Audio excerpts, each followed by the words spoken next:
শান্ত শীতল নদী দিয়ে নৌকা বেশ জোরেই বয়ে চলেছে। নৌকা এখন গভীর জঙ্গলের ভিতর দিয়ে বয়ে যাচ্ছে, আর রাজা বিষ্ণুসেন হেলান দিয়ে বসে আছেন। হুজুর, আমরা কোথায় যাচ্ছি? অত কথা কিসের? তুমি শুধু আমার নির্দেশ মতো নৌকার দিক বদলাও। রাজার আদেশ অনুযায়ী নৌকা এক নদী ছাড়িয়ে আর এক নদী, তারপর আর এক নদী, এইভাবে বিভিন্ন জলপথ অতিক্রম করে নৌকা বয়েই চলে। নৌকা চলতে চলতে হঠাৎ এক সময় নৌকাটা খুব জোরে কেঁপে ওঠে। কি হলো? নৌকাটা কোনো পাথরে ধাক্কা মারলো নাকি? আশেপাশে তো কোনো উঁচু পাথরও দেখছি না, আর জলও পুরো শান্ত। মাঝি, ভয় পেলে নাকি?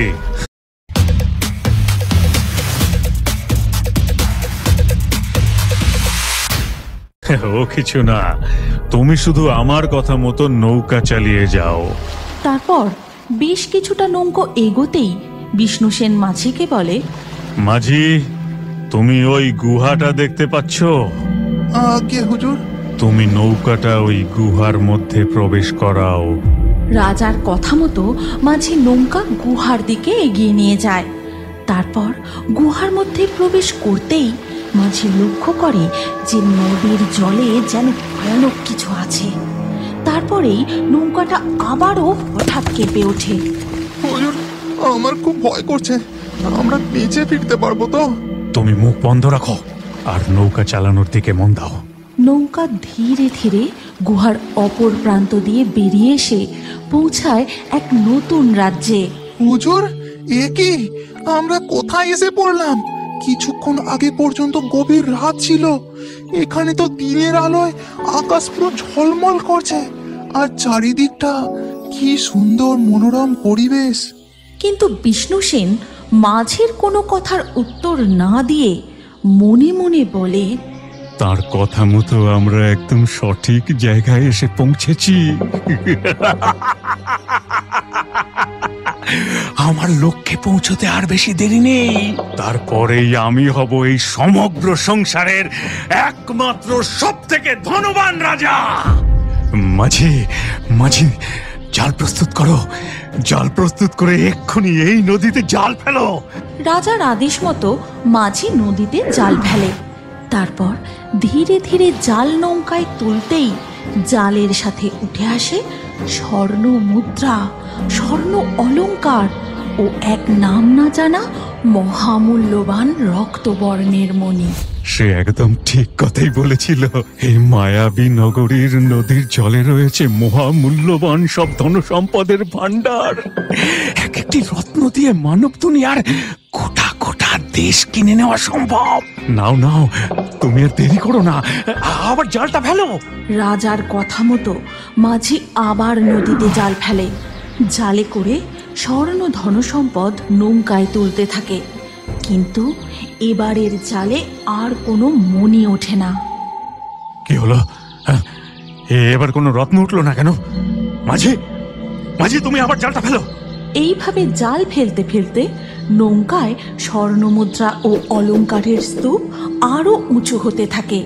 এদিকে রাজা বিষ্ণুসেনের আদেশে মাঝি বারংবার জাল ফেলে স্বর্ণমুদ্রা তুলতেই থাকে। ঠিক তখনই হঠাৎ নৌকাটি আবার কেঁপে ওঠে। হুজুর, নৌকা আবার কাঁপছে, আমার খুব ভয় করছে। চুপ, ভয় পেয়ে লাভ নেই, তাড়াতাড়ি জালটা তোলো। মাঝি জাল টানতেই নৌকা আবারও প্রচণ্ড জোরে কেঁপে ওঠে, আর তখনই বিষ্ণুসেন নদীর জলে পড়ে যায়। তারপর জলের নিচে দেখতে পান সোনার আলোর মতো ঝলমল করা একটি জলপরী তার দিকে তীক্ষ্ণ দৃষ্টিতে তাকিয়ে আছে। তুমি কার অনুমতিতে আমার রাজ্যে প্রবেশ করেছো? কার অনুমতিতে তুমি আমার সম্পদ চুরি করছো? ঠিক তখনই বিষ্ণুসেন আতঙ্কে উপরের দিকে ভেসে ওঠার চেষ্টা করেন, কিন্তু তার পা চেপে ধরে আর এক জলপরী। রাজা বিষ্ণুসেন তার সমস্ত শক্তি দিয়ে নিজেকে মুক্ত করে কোনোভাবে নৌকায় উঠতেই, মাঝি, মাঝি, তাড়াতাড়ি জালটা ওই দিকে ফেলো। মাঝি ভয় ভয়ে জাল ফেলে। তারপর জাল টেনে তুলতেই মাঝি দেখতে পায় জালের মধ্যে ধরা পড়েছে এক স্বর্ণ জলপরী। আমাকে ছেড়ে দাও, ছেড়ে দাও আমাকে। রাজা স্বর্ণ জলপরীকে বন্দি করে রাজ্যে ফিরে আসেন। তারপর তাকে একটি গুপ্ত ঘরে আটকে রাখে। তখন মাঝি, এবার তবে আমি আসি হুজুর। আসি মানে ভুলে গেলে নাকি আমার রহস্যময় সন্ধানের কথা তুমিও যে জেনে গেছো মাঝি? এই, কে আছিস? মাঝিকে কারাগারে বন্দি করে রাখ। এরপর কেটে যায় বেশ কিছুদিন। একদিন রাজা বিষ্ণু সেন, জলপরি, আমি আবারও গুহাপথে তোমার রাজ্যে যাওয়ার চেষ্টা করেছিলাম, কিন্তু সেই পথ বন্ধ কেন হয়ে গেছে বলো আমায়। লোভী রাজা, তুমি আমাকে ছেড়ে দাও, আমি তোমায় কিছুই বলবো না। বেশ, তুমি যদি না বলো সেটা জানার ভিন্ন উপায় আমার কাছে আছে। এই কথা বলে রাজা বিষ্ণু সেন সেখান থেকে চলে যায়। আর সেই রাতেই রাজা যজ্ঞে বসেন।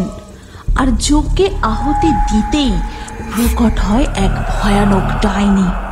তুই আবার কি চাস? কেন ডাকলি আমায়? আমি ওই মায়াবী রাজ্যে গিয়েছিলাম, সেখান থেকে এক স্বর্ণ জলপরীকে বন্দি করে নিয়ে এসেছি, কিন্তু ওই রাজ্যে পৌঁছানোর গুহার দ্বার বন্ধ হয়ে গেছে। আমি আরো মহামূল্যবান মণি চাই, এর উপায় বলে দাও। কি বললি? তুই ওখান থেকে এক জলপরীকে বন্দি করে নিয়ে এসেছিস? তাহলে তাকে আমার হাতে তুলে দে। তা কি করে সম্ভব? না না, আমি তোমাকে এটা দিতে পারবো না। পারবি না? জলপরীকে আমার হাতে তুলে দিতে পারবি না? তুই মরবি, তুই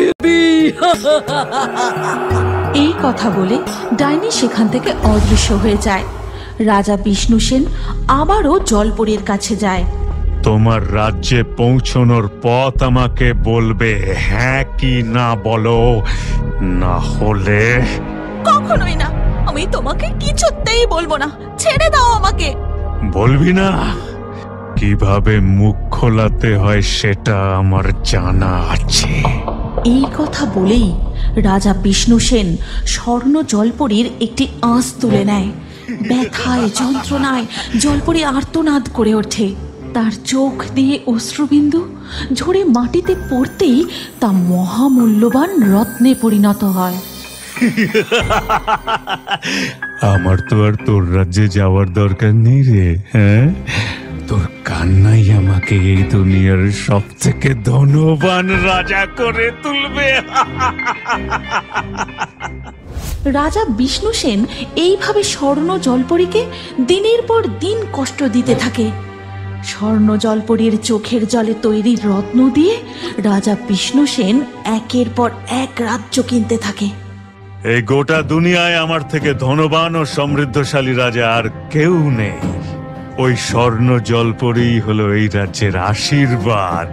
কিন্তু রাজা যেটাকে আশীর্বাদ বলে মনে করেছিলেন, একসময় সেই আশীর্বাদ রাজা ও রাজ্যবাসীর কাছে অভিশাপ হয়ে ওঠে। জলপরীর চোখের জল রাজভূমিতে পড়তে পড়তে গোটা রাজ্য বিষাক্ত হয়ে যায়। রাজ্যে শুরু হয় মহামারী। বহু প্রজা প্রাণ হারায়। প্রাণ বাঁচানোর জন্য রাজ্য ত্যাগ করে বহু প্রজা। এ কি হয়ে গেল? এ কি হয়ে গেল?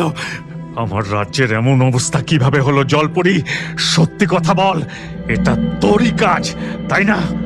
এমনটাই তো হবার কথা ছিল অহংকারী লোভী রাজা। তোর রাজ্য শ্মশানে পরিণত হয়েছে, এবার তোকেও মৃত্যু গ্রাস করবে। না না না না না, এ কখনোই হতে পারে না। আমাকে ক্ষমা করো, আমি তোমাকে মুক্ত করে দেব। আমার রাজ্যকে আবার আগের মতো করে দাও, আগের মতো করে দাও। রাজা বিষ্ণু সেন ভয় পেয়ে অবশেষে জলপরীকে নদীর জলে ছেড়ে দেয় এবং স্বর্ণ জলপরী তার জলরাজ্যে ফিরে গিয়ে আবার শান্তিতে থাকতে শুরু করে। আর এদিকে রাজা বিষ্ণু সেনও কঠিন রোগে আক্রান্ত হয়ে মারা যায়। প্রাকৃতিক সম্পদের প্রতি লোভ মানুষের ধ্বংস ডেকে আনে। রাজা বিষ্ণু সেন এই সত্যটা বুঝতে পেরেছিলেন, কিন্তু তখন অনেক দেরি হয়ে গিয়েছিল। এই গল্পের পরবর্তী পর্ব যদি তুমি দেখতে চাও, তাহলে কমেন্টে নেক্সট পার্ট অবশ্যই লিখো।